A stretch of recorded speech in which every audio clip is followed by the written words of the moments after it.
જય માતાજી બધાને, કેમ છો? આજે અમે બંને બહેનો મળીને રસોઈ બનાવીએ છીએ. તો પહેલાં તો અહીં આપણે મરચાં લીધા છે, 6-7 મરચાં લઈ એને આપણે 4 સ્લાઇસ કરી અને આ રીતે મોટા મોટા કટ કરી લઈશું. અને અહીંયા આપણે ચૂલા પર કઢાઈ મૂકી દઈશું 2 પાવરા જેટલું તેલ. આ તેલ ગરમ થાય એટલે રાઈ જીરું ઉમેરશું. રાઈ જીરું આપણું ફૂટી જાય એટલે થોડી હળદર અને કટ કરેલા મરચાં ઉમેરશું. કોઈ મહેમાન ઘરે ઓચિંતાનું આવી જાય, ફટાફટથી રસોઈ બનાવવાની હોય તો તમારા ઘરમાં શાકભાજી, કોબી કે એવું કંઈ સલાડ બનાવવાના હોય, જો મરચાં હોય તો તમે આ સાઈડમાં સલાડની જગ્યાએ આપી શકો, બહુ જ સરસ લાગે છે. હવે આપણે આને મિક્સ કરી મીઠું સ્વાદ મુજબ ઉમેરી અને લીંબુ નીચવી દઈશું. સ્પેશિયલી શિયાળામાં તો આ બહુ જ મજા આવે છે ખાવામાં. હવે અહીં આપણે લીંબુ નીચવી મિક્સ કરી અને થોડીક ખાંડ ઉમેરશું. અને અત્યારે ઉનાળો છે તો ઉનાળામાં રસોડામાં રહેવું નથી ગમતું હોતું, ગરમી બહુ જ થાય છે, તો શાક બનાવવાનું મન નથી, કંઈ ખાવાનું મન નથી, તો તમે આ સાદા મરચાં બનાવી લ્યો તો ખીચડી, રોટલા, રોટલી ગમે તેની સાથે ખાશો ને તો બહુ જ સરસ લાગશે. અને હવે ઉમેરશું ચણાનો લોટ. 3 ચમચી જેટલો ચણાનો લોટ ઉમેરશું. અહીંયા ચણાનો લોટ વધારે નથી ઉમેરવાનો, આપણે બસ મરચાં આપણા કોટિંગ થઈ જાય ને એટલું જ ઉમેરવાનું છે, એટલે ટેસ્ટ બહુ સરસ આવશે. લગભગ આપણા ગુજરાતીઓના ઘરમાં આ મરચાં બનતા જ હોય છે. હા, મરચાં થોડા નરમ થઈ જાય પછી ચણાનો લોટ ઉમેરવાનો છે. તો બસ ચણાના લોટને 1 મિનિટ જેવું પકાવશું. કાચો નથી રાખવાનો, થોડુંક એને આપણે પકાવવાનો છે, નહીંતર એનો થોડોક સ્મેલ વધારે આવશે ચણાના લોટની. તો બસ તૈયાર છે આપણા ચણાના લોટવાળા મરચાં. તમે લોકો આ રીતે મરચાં બનાવો છો કે નહીં, કમેન્ટ સેક્શનમાં લખીને જરૂર કહેજો. અને જો આનાથી અલગ રીતે પણ બનાવો છો તો કઈ રીતે બનાવો છો જરૂર કહેજો. અને હવે આપણે અહીંયા બનાવ્યું છે મકાઈનું શાક. જો તમારે આ શાકની રેસીપી જોવી હોય તો તમે ચેનલ પર જઈને જોઈ શકો છો. મેં ઓલરેડી ત્યાં શાકની રેસીપી આપેલી જ છે.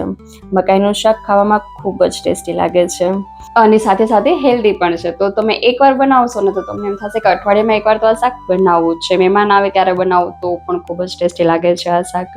અને હજી આપણે આની સાથે સાથે બનાવ્યું છે પાલકનું શાક અને વઘારેલો રોટલો. વઘારેલો રોટલો તો બધા ઘરમાં બધાનો ફેવરેટ હોય છે, બધા શાકને ભૂલાવી દે ને એવો બને છે વઘારેલો રોટલો. અને અમારા બા અને ઘી કચોરી કહેતા, ગામડામાં પહેલાના વડીલો ઘી કચોરી કહેતા. તો ચેનલ પર આ વિડીયો પણ મેં શેર કરેલો છે, તમે જોઈ લેજો. તેમાં ટાઇટલ છે ઘી કચોરી, બા બનાવતા ઘી કચોરી વાળું, તમે જોઈ શકો છો. આનો વઘાર આપણે ઘીથી કરેલો છે અને થોડોક અલગ રીતે વઘાર કરેલો છે, જૂની રીતે. તો એ તમે ચેનલ પર જઈને જોઈ શકો છો. અને આ છે પાલકનું શાક, એ પણ આપણે થોડુંક અલગ રીતે બનાવેલું છે અને માટીના વાસણમાં બનાવેલું છે, તો એનો ટેસ્ટ તો ખૂબ જ ઓથેન્ટિક લાગે છે. તો તમે આ રેસીપી પણ ચેનલ પર જઈને જોઈ શકો છો, બધી મેં પહેલેથી જ નાખેલી છે. અને જો તમને આ રીતની કાઠિયાવાડી ગામડાની રેસીપી ગમતી હોય તો મેં મારા ચેનલ પર ઘણી બધી રેસીપીઓ આ રીતે આપેલી છે, એ તમે જોઈ શકો છો. અને હવે આપણે જોશું આગળ 2 પડવાળા પરોઠા. આ રીતે તમે 2 પડવાળી રોટલી પણ બનાવી શકો અને પરોઠા પણ બનાવી શકો. આમાં સ્પેશિયલ ટ્રીક આપેલી છે કે કઈ રીતે 2 પડ ખુલી શકે. તો અહીં આપણે ઘઉંનો લોટ છે, નોર્મલી રોટલીનો બાંધીએ છીએ એ રીતનો બાંધી અને થોડુંક લોટ વણી લઈશું અને પછી આપણે એને ફોલ્ડ કરશું. પહેલાં એક સાઈડ ફોલ્ડ કરશું, તેલ અને લોટ લગાવીને ફોલ્ડ કરવાનું છે, અને પછી પાછું બરાબરથી તેલ અને લોટ લગાવશું. તેલ ને લોટ આમાં વધારે લગાવવાનું છે, ત્યારે જ આપણો પડ ખુલશે. અને બસ એને ત્રિકોણ આકારમાં વણવા માટે આપણે શેપ આપી દઈશું અને લોટ લગાવી અને વણી લઈશું. આપણે એને 3 ખૂણાથી વણવાનું છે, એટલે પરોઠાનો શેપ આવશે. ને જો તમારે રોટલી બનાવવી હોય તો તમે એને ગોળ વણી શકો છો, ગોળ શેપ પણ આવી જશે આમાં.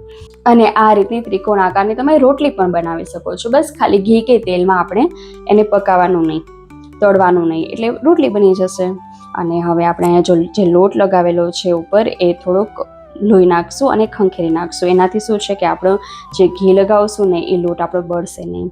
તો અહીં લોટી ગરમ થઈ ગઈ છે અને આપણે 1 ચમચી જેટલું ઘી ઉમેરી અને પરોઠું બનાવી લઈશું.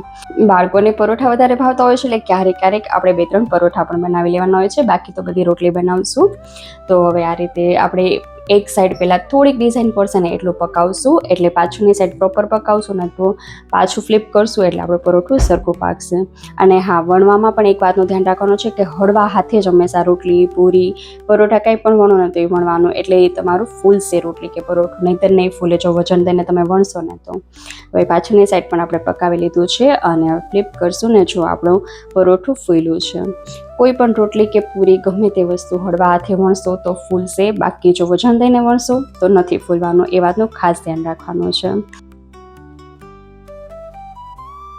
અને તૈયાર છે આપણું જમવાનું. તો તમને કેવું લાગ્યો વિડીયો એ કમેન્ટ સેક્શનમાં લખીને જરૂર કહેજો. અને જો રેસીપી ગમી હોય તો વિડીયોને એક લાઇક, શેર અને ચેનલને સબસ્ક્રાઈબ કરવાનું ના ભૂલતા. આગળ મળશું નવા વિડીયોમાં નવી રેસીપી સાથે. ત્યાં સુધી આવજો. Bye bye. Take care.